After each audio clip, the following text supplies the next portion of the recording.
আরে, গ্রামে এত সুন্দর ঘ্রাণ কোথা থেকে আসছে? হ্যাঁ রে, তাই তো। ঘ্রাণটা মনে হচ্ছে চুমকিদের হোটেল থেকে আসছে।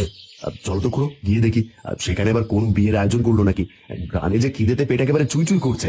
হ্যাঁ রে, আমারও ঘ্রাণ শুকে খুব খিদে পেয়েছে। চল চল কাছে গিয়ে দেখি।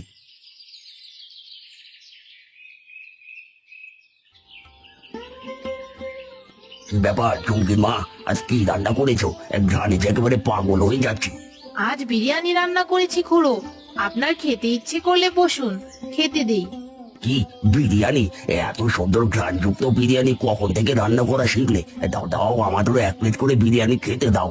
ঠিক আছে, আপনারা টেবিলে গিয়ে বসুন, আমি চুমকিকে দিয়ে বিরিয়ানি পাঠাচ্ছি।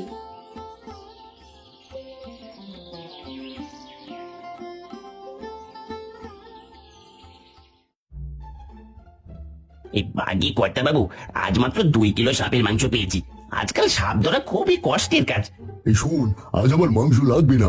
আজ 1 প্লেট বিরিয়ানি বিক্রি হয়নি, তবে মাংসগুলো তুলে রেখে দে, কাল বা পরশু দিন লাগবে।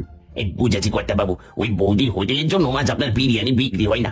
আরে, তা তুই জানলি কি করে? তুই কই বৌদির দোকানের বিরিয়ানি খেয়েছিস?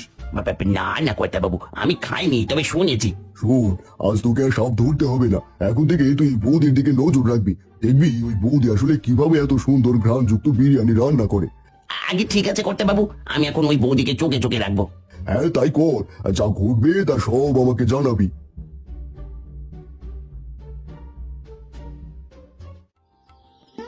মা, সব বিরিয়ানি বিক্রি করা শেষ, এবার বাড়িতে চলো।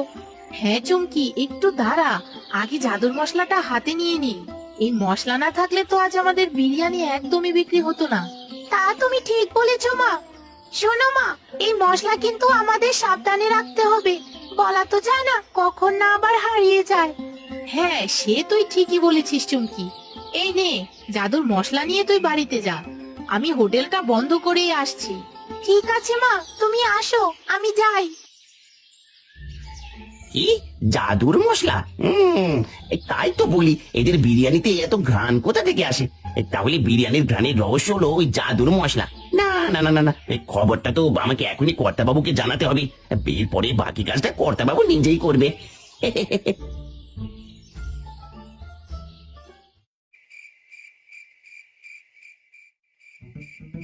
কিরে, তুই এই রাতের বেলায় আমাকে ডেকে পাঠিয়েছিস কেন?